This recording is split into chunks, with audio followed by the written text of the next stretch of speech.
Hello guys, hope you are all doing well. Welcome to the second video of the series Joomla Development Tutorials using JCP. In the first video, I explained how to create a recipe manager component, added an admin view to manage ingredients, and created some basic fields. If you haven't watched the first video yet, please watch it now to be familiar with what we will learn during this video. Before we start, let's have a quick look at the entity relationship diagram. It is really a simple one-to-many relationship. We have two entities, recipe, the parent, and ingredient, the child, and the design requires that each recipe must have one or many ingredients. This is what we will learn to implement in this video, and how to commit to the design requirements using Joomla subform field and JCP Magic, of course. Okay, load your Joomla development website right now. If you don't have JCP installed, I will leave the installation video in the description below. Follow me. Let's create the fields we will need for the recipe admin view. Each recipe will have a preparing time.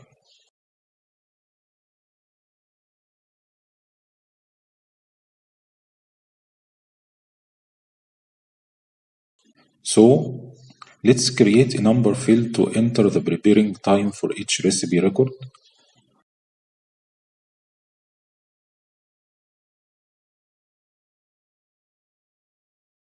It will be a little bit similar to the quantity field we created before in the previous video.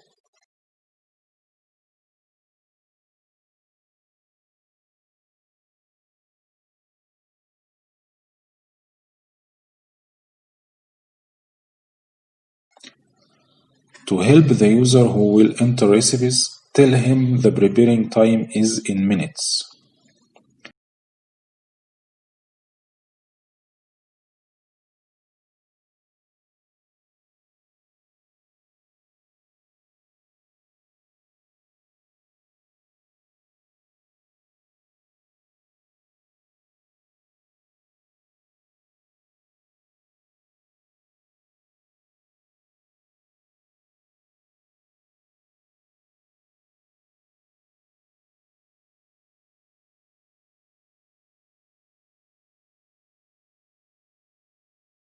The database configuration also as we did before for the quantity field. Just choose that it can be null, because it is not a mandatory field in our component requirements.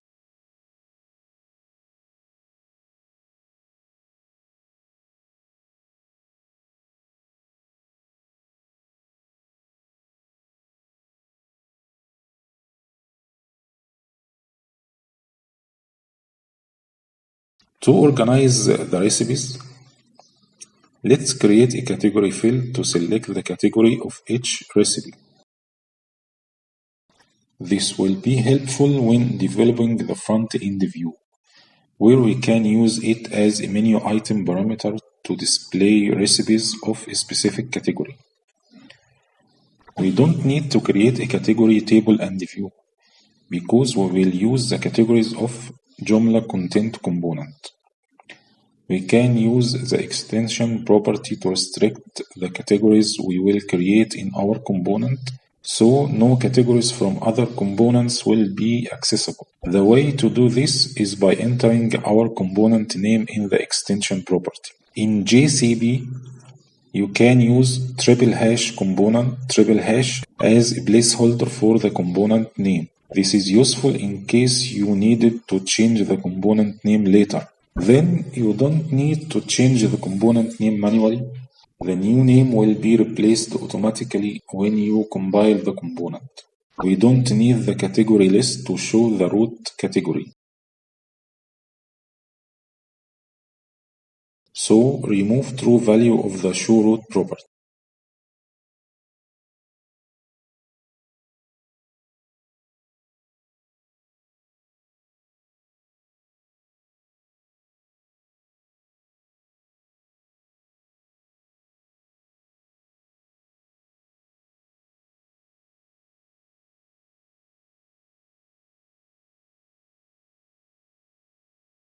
The published property is used to determine the publishing status of the categories that will be displayed in the category list.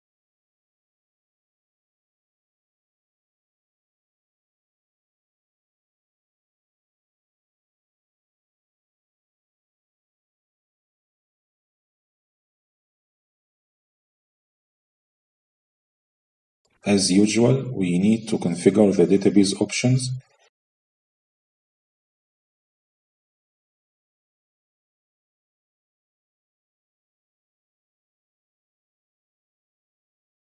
Let's select the key as index type to optimize the filter by category of recipes. Okay, all is done.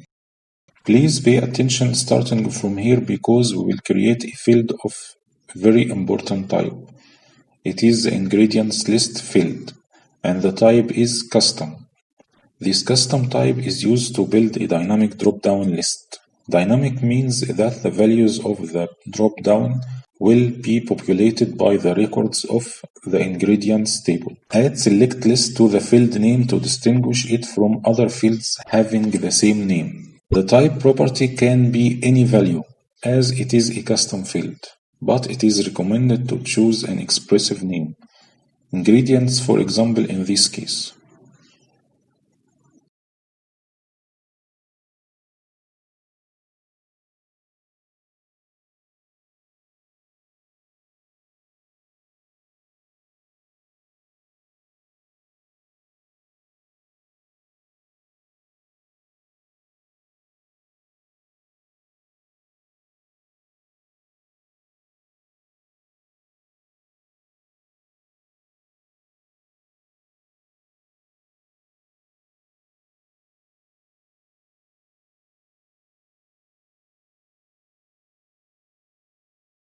This field will be required.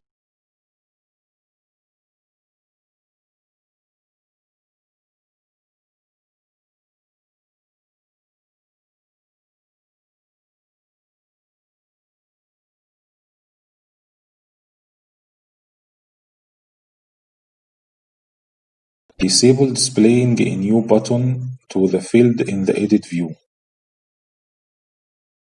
Enter the table name.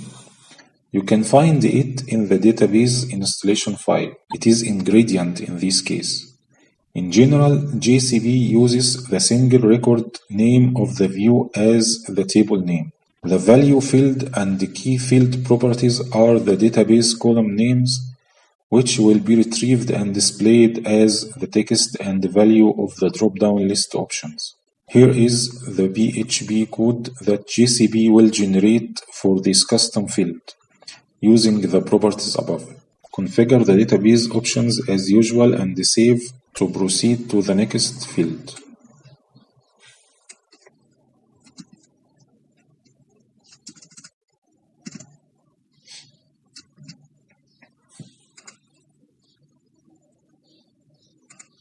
Another important field is coming, the subform field.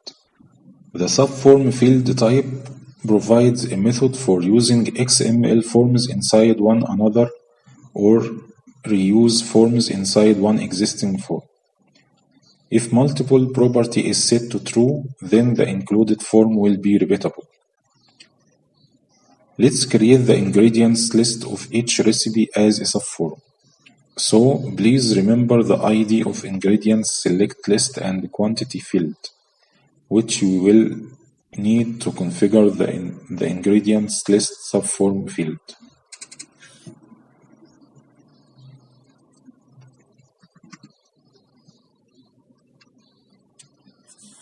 Select subform as the field type.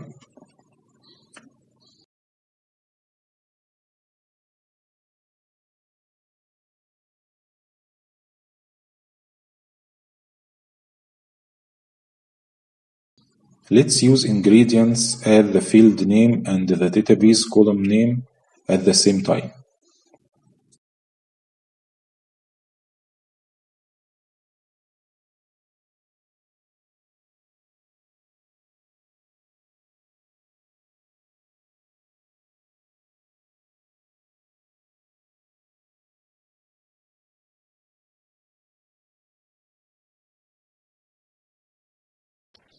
Well, this subform will support creating multiple records, so we can add multiple ingredients for each recipe.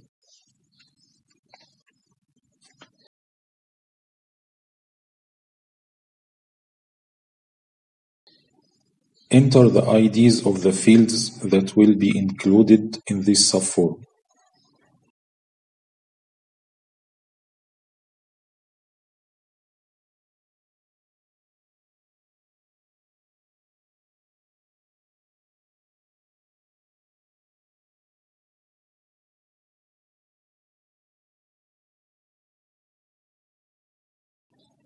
In the minimum property, enter 1, so that each recipe must have at least one ingredient.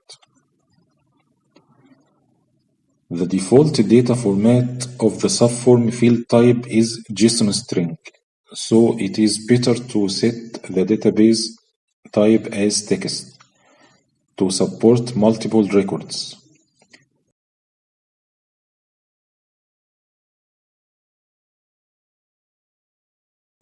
Save and close to proceed to the next step to add the fields of the recipe admin view.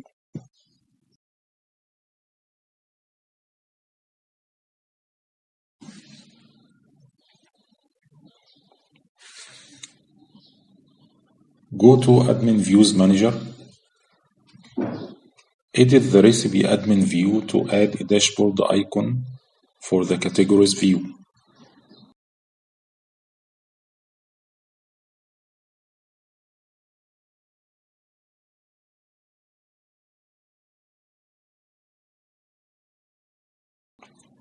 Now, click Admin Fields of the Recipe view to add some fields to it. The name field will be used exactly the same as it is used in the ingredient view.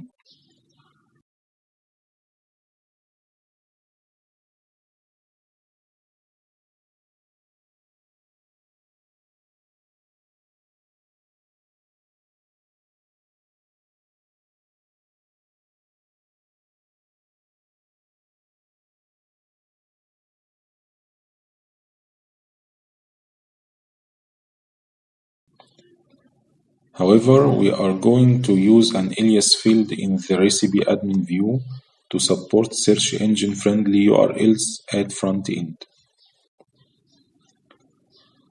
Only the alias field allowed to have the alias option enabled, and the alias generation is handled by JCP. Take care of the alignment and order in edit options because you will need them frequently to change the edit form layout. Add the recipe category field we have just created.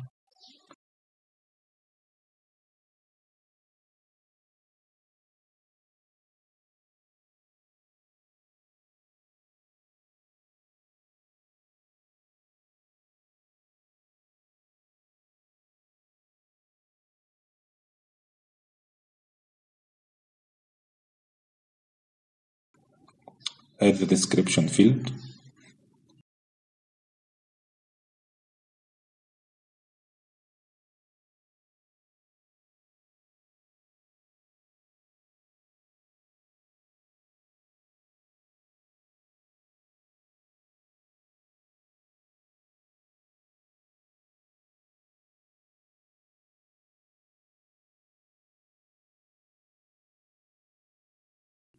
Image field.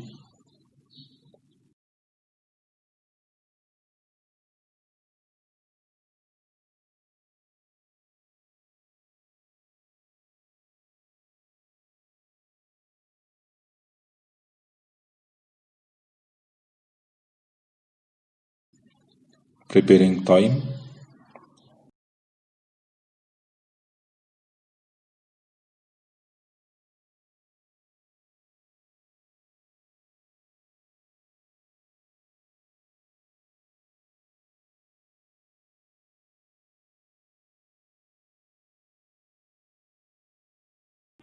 At last, the ingredients subform field.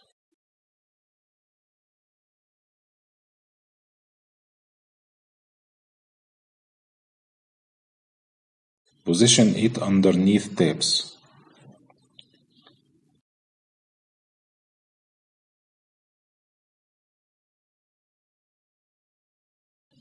Save and close. Before compiling, let's add the recipe admin view back to the component admin views list.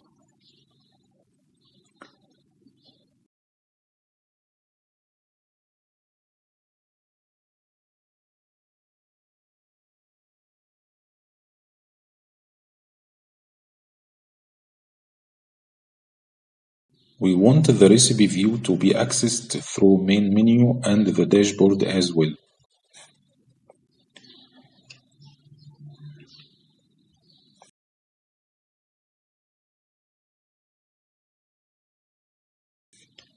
It's time to compile and test our new admin view.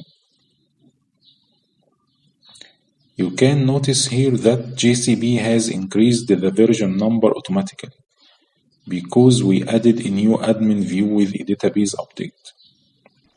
As you can see, the recipe menu item is added to the recipe manager menu.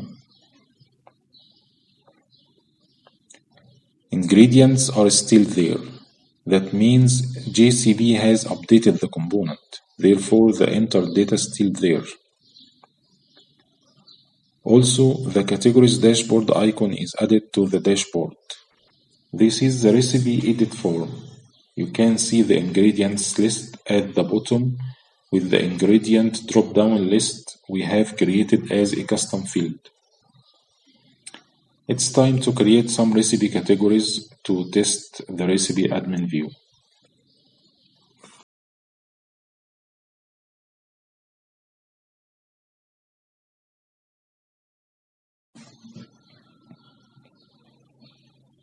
Let's play with the recipe form and test it with some information.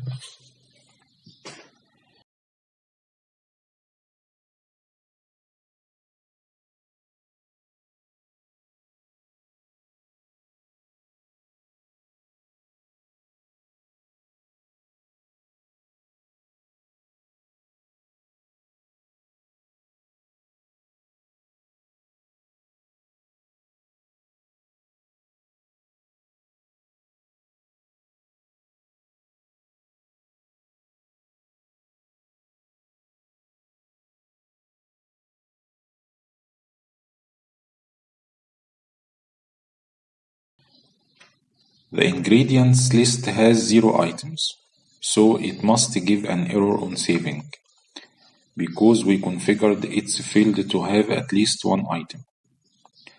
Okay, let's add an ingredient and quantity.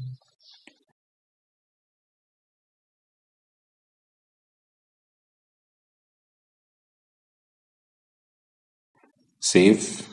Great, everything is working well. What happens if I added another ingredient?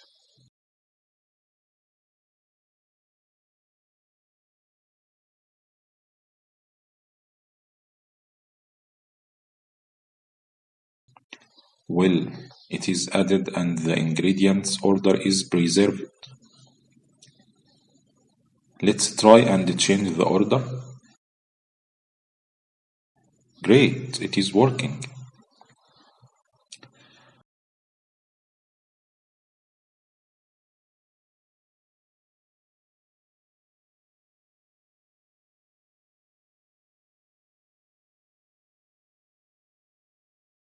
Okay, the ingredients list does not have the unit of each ingredient, so the user may be confused how much or many the quantity is. Let's help him and customize the ingredient select list to add the unit of each ingredient next to its name. Let's go back to JCB and review the unit field to find out how the list options are displayed to add them to the ingredients names. Here we entered the unit names as a predefined set of options. JCB treats list options as translatable strings to support multi-language websites. Well, where to find these translatable strings? They can be found mainly in the ingredient model form XML file where the unit list field is defined.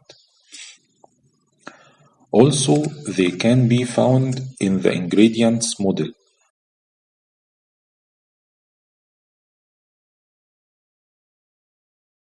Like you can see here.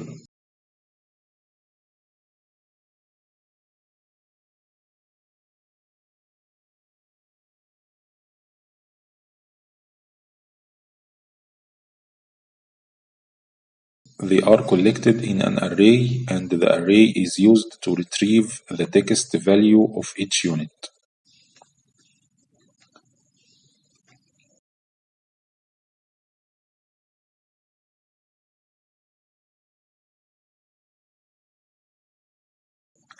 Let's copy the array definition to use in our customization later.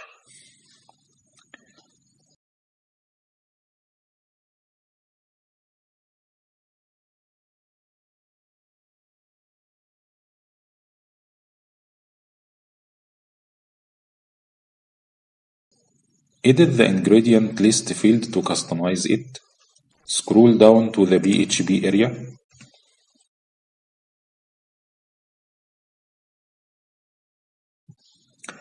At first, we need to add the unit column to the query select statement.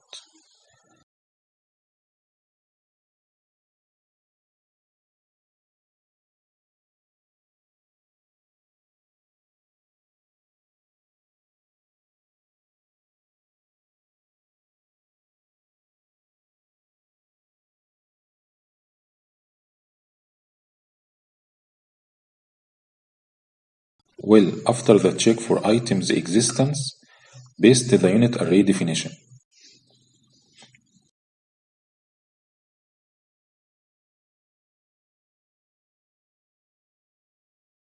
Then modify the for each loop like what you can see on the screen.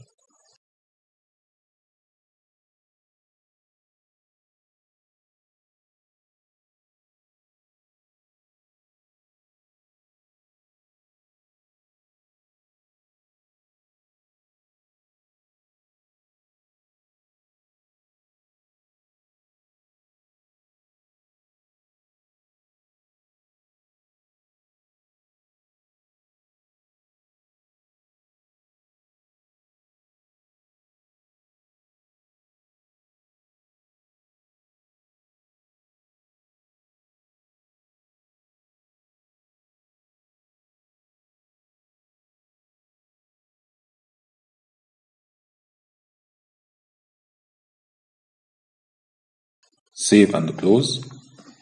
Then compile the component to install and update it.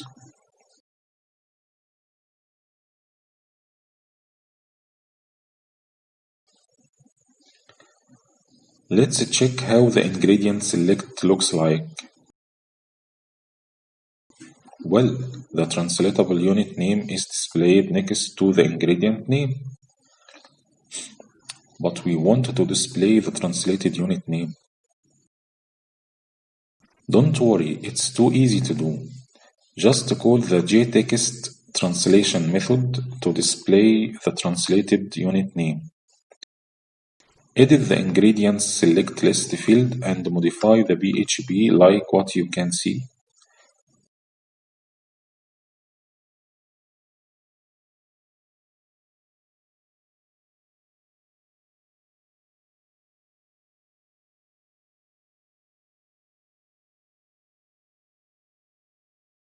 Compile and install the component to check the results.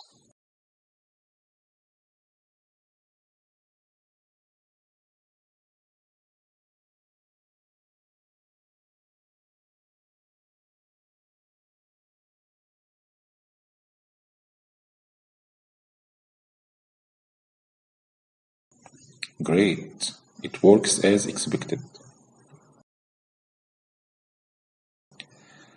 At this point, the back end of the component is completed, and we are going to build the front end view in the next video. If you have any questions, please leave them in the comments below and I will make sure to answer them as much as I can. Like the video if you find it helpful and subscribe to be notified when the next video is published. See you in the next video.